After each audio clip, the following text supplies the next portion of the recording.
Թրիփի մասով իդեպ Տիկին Ադամյան կառավարությունը սկսում է թրիփի վավերացման գործընթացը, այսօր մամուլը գրել էր, որ նախագիծը ուղարկվելու է սահմանադրական դատարան։ Հիմա փաստորեն այս նախագծի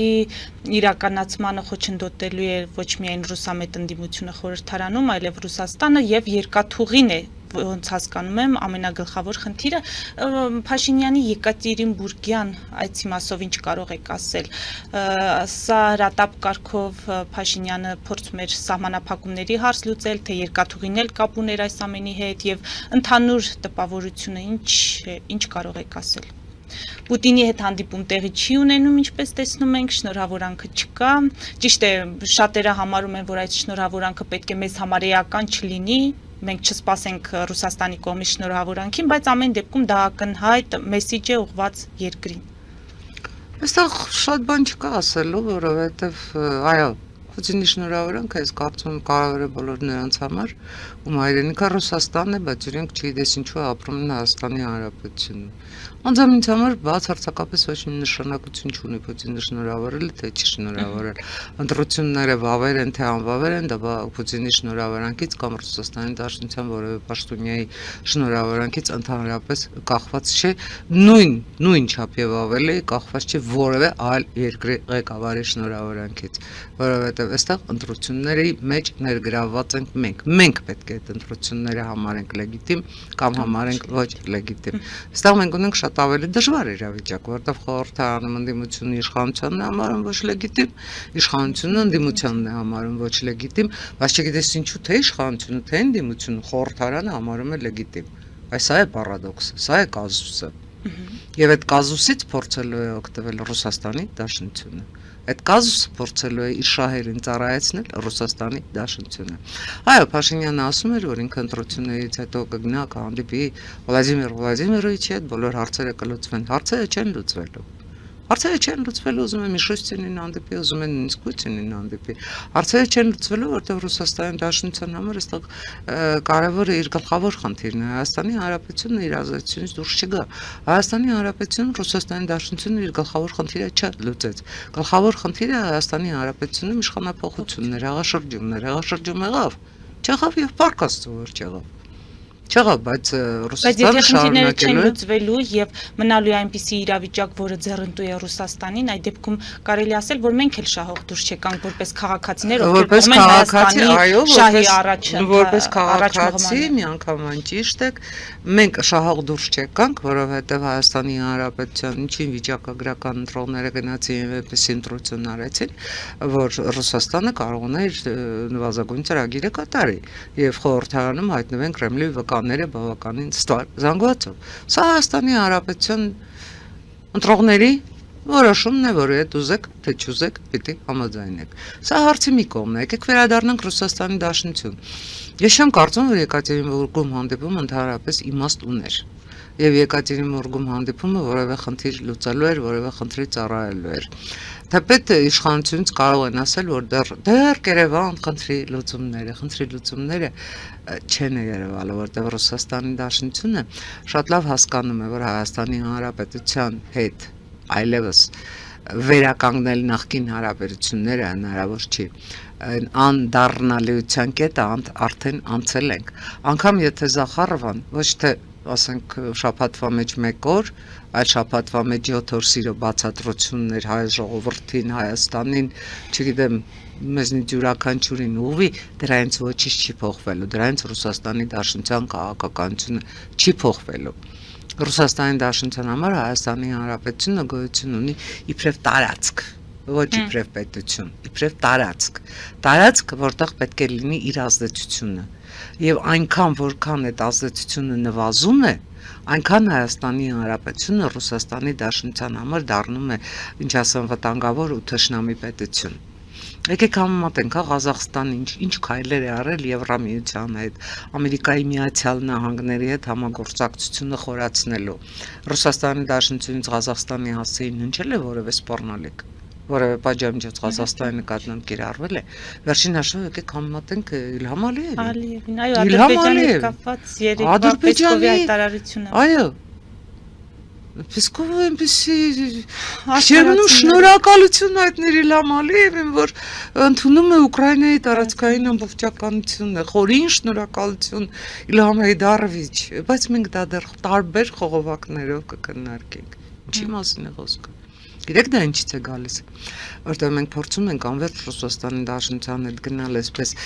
Հիշում եք Կոտ-Լեոպոլդի մասին հայտնի մուլտֆիլմը։ Ребята, давайте жить дружно. Չի լինում է дружно, որտեղ Ռուսաստանի Դաշնությունը չի ուզում քեզ հետ բարեկամություն անել։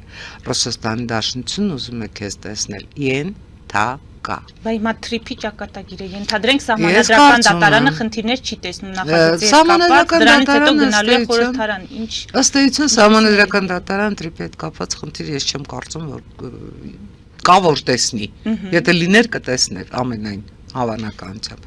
Այստեղ որևէ խնդիր չկա, թրիփը կառուցվելու է անկախ նրանց խորհրդարանը ինչ քննարկում կունենա կամ խորհրդարանը ինչ վերաբերմունք կունենա։ Դա թրիփին չի վերաբերում, դա վերաբերվում է Հայաստանի Հանրապետության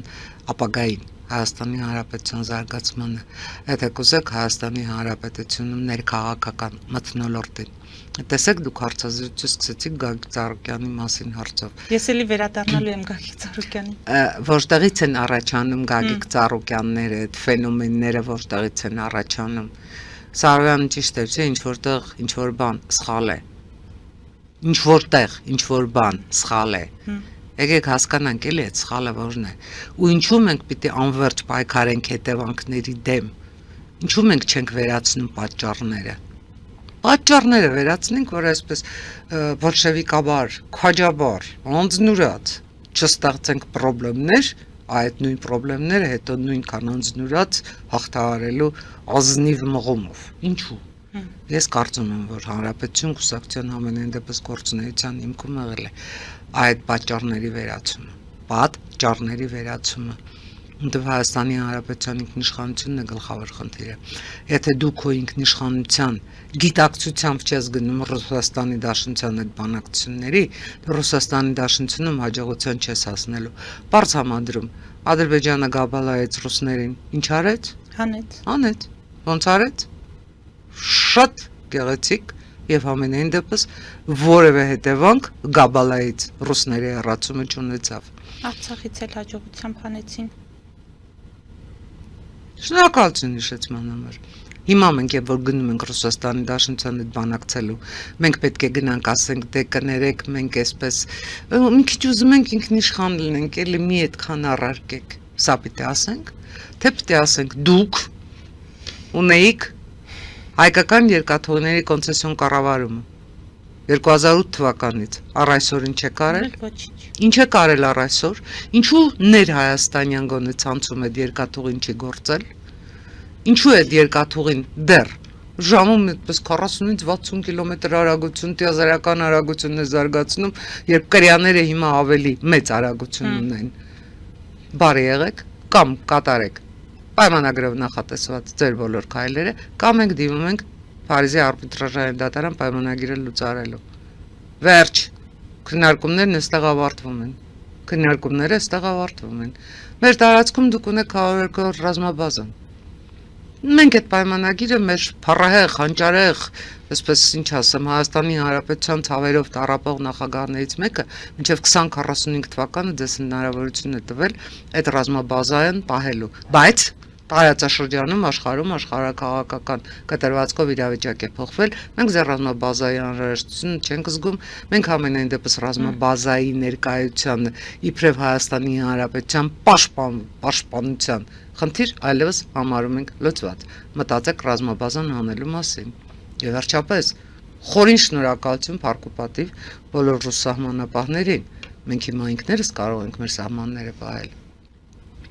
Ռուս սահմանապահների ծառայության համար իսկապես ես այստեղ դույզին չեկնանք չկա, ասում եմ ամենայն անկեղծությամբ շատ շնորհակալություն այսքան տարի բարի կամ շահախնդիր ծառայության համար։ Հեռացեք մեր երկրից, շնորհակալ ենք։ Եթե դու ես 3 խնդիրը դնում ես Ռուսաստանի Դաշնության սեղանին, լրջորեն ես դնում Ռուսաստանի Դաշնության այդ բանակցային սեղանին, Ռուսաստանի Դաշնությունը քեզ հետ սկսում է այլ լեզվով խոսել։ Ռուսաստանի Դաշնությունը դրանից հետո ունի երկու ճանապարհ, կամ քեզ հետ վերաբերվում է իբրև հարգանքով, իբրև հավասարի, կամ շարունակում է շանտաժ լեզուն։ Շանտաժի լեզուն էս պարագայում ահագին կրճատվել է, որովհետև մենք Ռուսաստանի Դաշնության հետ սահման չունենք, Ռուսաստանի Դաշնությունը այլևս որևէ պարագայում չի կարող Ադրբեջանին հրահրել Հայաստանի Ունենք լարս, Հանրապետության։ որը կարող են փակել։ Այդ երկրորդն էր, ես ուզում եի ռազմականի մասին խոսել, հետո տնտեսականի։ Ռազմական վտանգ Ռուսաստանի Դաշնությունը Հայաստանի համար ամենևս կազուսպել չկա, որպեսզի որևէ պարագայում Ռուսաստանի Դաշնությունը հարձակվի իրենց բավական աշխարհագրորեն հեռու մի պետության վրա։ Կա տնտեսական է, այդ տնտեսական սրանից են կողմն ինչ պետք է անի, գազը կտրի։ Գազը շատ լավ։ Գազը կտրի, Գազը գինը պետք է թանկացի, լարսը փակում է, մենք ունենք բոլորովին այլ այս պարագայում այլ լոգիստիկ հնարավորություններ։ Մեր առաջ Եվրոպա այդ դուռը բացել է։ Մեր առաջ Եվրոպա այդ դուռը բացել է։ Եվ վերջին հաշվով, եթե դուք գտնում եք իբրև պետության տնտեսական կյանքի պատասխանատու, եթե գտնում եք, որ լարսը դեր առաջ փակվելու է, եթե շատ բարդ էսպես, ինչ ասեմ, տեսարական բարդություն չի այդ հաշվարկը անելը, որ Ռուսաստանի Դաշնության հաջորդ քայլը լինելու է կամ գազի թանկացումը, կամ ընդհանրապես գազի գնի թանկացումը, կամ ընդհանրապես գազի մատակարարումը դադարեցնելը, եւ մտածեք այլ աղբյուրների մասին, մտածեք Իրանի մասին, մտածեք Թուրքմենստանից գազ բերելու վերջապես Ադրբեջանը կա։ Ինչու չեն արվում այս քայլերը։ Ես կարծում եմ, այս քայլերը արվել են, այս հաշվարկները արվել են։ Ես չեմ կարծում, որ չեն արվել։ Ես կարծում եմ արվել են։ Եվ Ռուսաստանի Դաշնությունը շատ լավ հասկանում է, որ եթե գնում է իր վերջին, այսպես վերջին քայլին, գազին, միշտ կորցնում է Հայաստանը։ Տիկին Ադամյան, ամեն դեպքում վերադառնալով այդ Փաշինյանի ասած եռագլուխ հրեշին ու դրա համատեքստում Գագիկ Ծառուկյանին, ասել, որ Գագիկ Ծառուկյանով մասնակի է մասնատվում այդ եռագլուխ հրեշը։ Այսինքն մենք որպես հրեշի գլխատում միայն մի գլխի գլխատում ենք տեսնելու, այսպես ասած։ Գուցե Որովհետև երբ որ մյուս երկուսը հայտնվում են խորհրդարանում, նրանց նկատմամբ նման կտրուկ գործողությունները ավելի բարդ չեն դառնում։ Գուցե ես հիմա ձեզ մի թեթևակի հաստատեցնեմ, բայց եկեք արձանագրենք, հա, խնդիրը հրեշները չեն եւ խնդիրը հրեշների գլուխները չեն։ Խնդիրը այն պայմաններն են, թե ինչու են Հայաստանի Հանրապետությունում հայտնվում տարատեսակ անցորներ ու եկվորներ։ Նրանց նկատմամբ ինչու պահանջարկ կա։ Ով է Սամվել հարցեք դուք բարձր։ Ես ասում եմ, Հանրապետություն կուսակցությունը ընդհանրապես իր ողջ գործունեության ընթացքում ջատագովել է պատճառների վերացումը, ոչ թե հետևանքների դեմ պայքարը։ Ձեր ասածը հետևանքի դեմ պայքար է։ Եկեք պատճառը վերացնենք։ Ինչու ձևավորվեց Սամվել Կարապետյան ֆենոմենը։ Ինչու ձևավորվում Գագիկ Ծառուկյան ֆենոմենը։ Արդյոք քաղաքական գնահատական տրվել է Հայաստանի Հանրապետության նախկին ղեկավարությանը։ Եթե քաղաքական գնահատական տրվել է, նրանք ֆինանսապես չէին ունենա այն կայսրությունները, որոնք ունեն։ Պարզապես ֆինանսապես այդ կայսրությունները չէին ունենա։ Իսկ այդ կայսրությունները ունենալը նրանց մղում է քաղաքական ասպարեզ։ Հնարավորություն է տալիս քաղաքական ասպարեզում բավականին ազդեցիկ գործել։ Նաև շահ է դառնում, անձնական շահ է դառնում մտնել խորհրդարան իրենց կայսրությունը այս կամ այն կերպ իրենց անձի անվտանգությունը հնարավորին չափ երաշխավորելու պահպանելու համար։ Դա բարդ հանգույց չի, դա գործան հանգույց չի, Ալեքսանդր Մակեդոնացի պետք չէ, որ այստեղ այդ գործան հանգույցը կակի։ Այստեղ պետությունը շատ հանգիստ իր բոլոր համակարգերը կարող է, եթե ցանկություն ունի, կարող է գործել դնել եւ այդ խնդիրը լուծել։ Այդ պատճառների վերացումը դա կլինի, տնտեսական մոնոպոլիաների վերացումը դա կլինի։ Մոնոպոլիաների վերացումը ներհայաստանյան մակարդակով դա կլինի։ Եկեք հասկանանք, թե Ռոբերտ Քոչարյանը, Սամվել Կարապետյանը, Գագիկ Ծառուկյանը Հայաստանի Հանրապետության տնտեսական կյանքում ինչ նշանակություն ունեն։ Ինչպես են այդ ամեն ինչը կուտակել իրենց ձեռքում եւ ինչու են այնուամենայնիվ մինչեւ հիմա պահում իրենց ձեռքում։ Այդ ձեռնարկություններում ինչ զարգացումներ կարող են լինել, ինչ ճյուղեր, տնտեսական ինչ ճյուղեր կարող են զարգանալ, որ չեն զարգացել։ Եկեք նաև հասկանանք, ինչու այսօր Հայաստանի Հանրապետությունը շարունակում է Ռուսաստանի Դաշնությունից ծորեն ներկրել են պարագայում, երբ մեր դեռ ծառերին գտնվող բերքը Ռուսաստանի Դաշնությունում գնահատվում է կյանքի հետ անհամատեղելի վնասատուներ ունեցող։ Մենք չենք կարող հանգիստ ասել սիրելի Ռուսաստանի Դաշնություն, մենք ծորեն այսուհետ ներկրում ենք Ղազախստանից եւ Փարքաստու Ուկրաինայից։ Ուկրաինան պատրաստ է այստեղ գալ եւ մեզ համար նաև պահեստարաններ ստեղծել։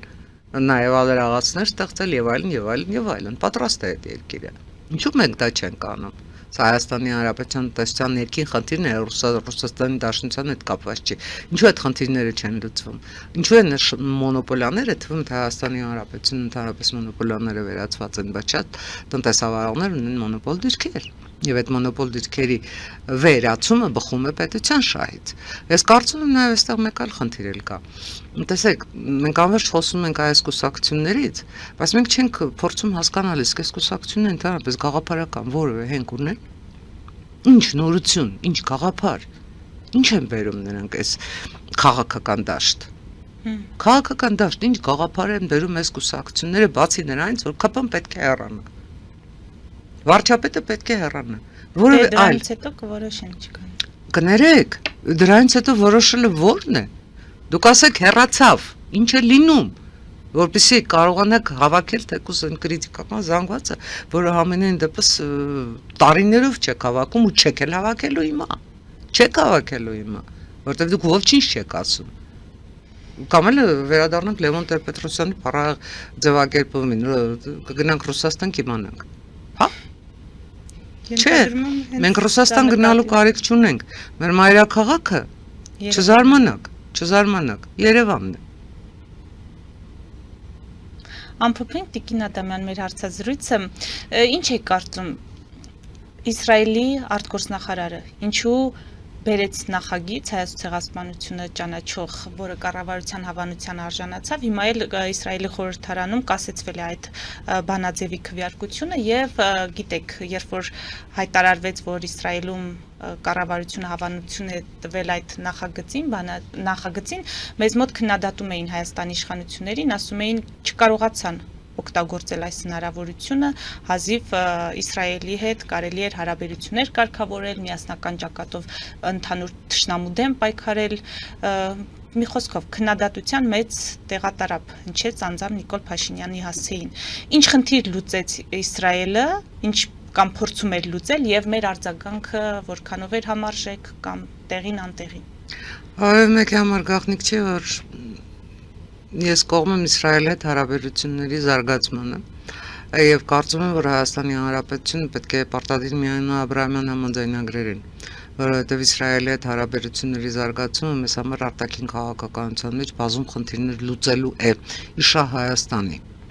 Բայց սա հարցի մի կողմն է, այս պարագայում բացարձակապես այլ խնդիր է։ Կարծում եմ էլի որևէ մեկի համար գաղտնիք չի, որքան էլ որ դա տավտալոգիա է, որ ցեղասպանության խնդիրը տարբեր պետություններ օգտագործում են ոչ թե մեր զոհերի, անմեղ զոհերի հիշատակին հարգանքի տուրք մատուցելու համար կամ նրանց իրավունքների ճանաչման վավերացման համար, այլ Թուրքիայի հետ իրենց հարաբերություններում մանրադրամ։ Որևէ մեկի համար դա երբևէ գաղտնիք չի եղել եւ տասնամյակներով այդ քաղաքականությունը շարունակվել է, վարվել է։ Հիմա նույնպես տեղի ունեցավ այդ մեկ գործողությամբ, առայժմ մեկ գործողությամբ փոքրիկ ողբերգությունը, էլի ցեղասպանության զոհերի հիշատակը սեփական, քաղաքական շահի համար օգտագործելու, որովհետև երբ Էրդողանը հայտարարում է, որ Երուսաղեմը հարյուրամյակներով թուրքական քաղաք է, երբ Նետանյահուն հայտարարում է ֆաշիստ, որ պետք է Հաագայի դատարանով դատապարտվի եւ այլն, այսինքն իսրայելա-թուրքական հարաբերությունների այս լարման պարագայում Իսրայելը օգտագործեց պարզապես ցեղասպանությունը ճանաչումը որպես սպառնալիք Թուրքիային։ Ամենայն հավանականությամբ ինչ որ այդ սպառնալիքը ինչ որ հաջողության հասավ, թուրք-իսրայելական հարաբերություններում այդ սրությունը փոքրինչ նվազեց եւ Կնեսետի օրակարգ կառավարության օրինագիծը չմտավ, բայց այստեղ կա մի նրբացիչ դեպք անցանած այնուամենայնիվ, որովհետև սեպտեմբերին Կնեսետի ընտրություններ են, խորհրդարանը ըստ էության լուծարվում, ժամկետը ավարտել է, լրացել է ժամկետը, գնում են նոր ընտրությունները եւ չի բացառվում, որ այդ օրինագիծը մտնի ընտրված կամ ընտրվելիք խորհրդարանի, ամենայն դեպս շրջանառության մեջ լինի նաև նոր խորհրդարանում, որովհետև տարածաշրջանում բախումները չեն նվազելու, տարածաշրջանում շահերի այս պայքարը շարունակվում է, մեծ մերձավոր արևելքում բազում խնդիրներ են քննարկվում եւ թուրք-իսրայելական հարաբերությունների համար Իսրայելը այս մահակը միշտ ունենալու է։ Ամբողջ պատմությունը դա է։ Հայաստանի Հանրապետության իշխանությունը այս պարագայում ճիշտ քաղաքականություն վարեց, որովհետեւ բուրն հրճվանք ապրել, որ հոլոկոստ ապրած երկիրը 111 թերևս տարի հետո նոր գլխի ընկավ, որ ցեղասպանություն է եղել։ Քիչ արդար չի էլի։ Ոնց ուզում եք վերցրել։ Ես կարծում եմ, որ թեթևակի կարող էին արձանագրել, այո։ Բայց անդրադառնալ այդ փաստին պետք էր այն ժամանակ, սա էլ ընդհանցակարգային խնդիր, անդրադառնալ այդ փաստին պետք էր այն ժամանակ, երբ Կնեսետն էլ ընդուներ, երբ Իսրայելի նախագահն էլ այդ օրենքը ընդունած ստորագրեր, վավերացներ, այդ ժամանակ Հայաստանի Հանրապետության իշխանությունը այս խնդրին պետք է անդրադառնար։ Հավարդ ես ուզում եմ խոսել բոլորովին այլ խնդրի մասին, ձեր թույլտվությամբ, որը իսկապես վերաբերում է Հայաստանի Հանրապետության ներքին ու արտաքին օրակարգին։ Տեսեք, մենք անverջ խոսում ենք սահմանադրական փոփոխություններից։ Խորհրդարանական ու արտախորհրդարանական ուժերը անverջ ներկայացնում են իշխանության այն փաստարկը, որ այդ սահմանադրության նոր նախագիծը ներկայացված չէ, թեպետ արտահայտության նախարարը խոստացել էր մարտին ներկայացնել եւ այլն։ Մենք ուզում ենք առաջարկել սահմանադրության նախագծում նոր հոդված։ Ամենայնպես Հանրապետություն կուսակցությունն այդ քննարկումները այդ որոշումը կայացրել է եւ պատրաստվում է աշնանը քննարկումներ սկսել բոլոր շահագրգիռ քաղաքական ուժերի եւ հասարակական կազմակերպությունների հետ։ Մենք կարծում ենք, որ Հայաստանի Հանրապետության սահմանադրությունում պարտադիր պետք է լինի դրույթ առ այն, որ Հայաստանի Հանրապետության Եվրամիության անդամակցության գործընթացը անշրջելի է եւ մեր նպատակն է անդամակցել Եվրամիությանը։ Սա պետք է լինի Հայաստանի Հանրապետության սահմանադրությունում։ Մենք բավականին, այսպես ասած, չասեմ դառը, բայց ամենայն դեպս բավականին դիպուկ փորձ ունենք այս առումով, որովհետեւ երբ նաեւ մեր նախաձեռնությամբ այս արտախորհրդարանական առաջին անգամ Հայաստանի Հանրապետության պատմության մեջ ժողովրդի ստորագրությամբ օրենք մտավ եւ ընդունվեց խորհրդարանում 2024-ին, 2 տարում այդ օրենքը որևէ զարգացում չունեցավ ըստ էության։ Ամենայն դեպս անգամ քաղաքացիական պայմանագրի պատգամավորներն էին ասում, որ պետք է լինի փոխվարչապետի պաշտոն։ Անձամբ ես առաջին ելույթը ունենալով ժամանակագրորեն այնպես ստացվեց, որ լսումներում առաջին ելույթը ես եմ ունեցել եւ ի սկզբանե առաջարկել եմ, որ ստեղծվի Եվրամիության անդամակցության գործերով նախարարություն, ու այդ նախարարությունում հավաքվեն շատ կարևոր գործառույթներ։ Ես հիմա էլ դա պնդում եմ, որովհետեւ եթե մենք իսկապես հասկանում ենք, որ մեզ համար Եվրամիություն դեպի գնալը, դեպի արևմուտք գնալը, Ամերիկայի Միացյալ Նահանգների, Եվրամիության հետ տնտեսական, քաղաքական, ռազմական կապերի խորացումը այլընտրանք չունի, մենք պետք է այդ գործով զբաղվենք լրջորեն, ինստիտուցիոնալ մակարդակով, պետական մակարդակով, ապավինենք, ասենք, տարբեր պաշտոնյաների, տարբեր երկրներում, տարբեր հանդիպումներով, դա պետք է համատեղվի եւ լուծվի մեկտեղ։ Եվ կարծում եմ, որ շատ ճիշտ առաջարկ է,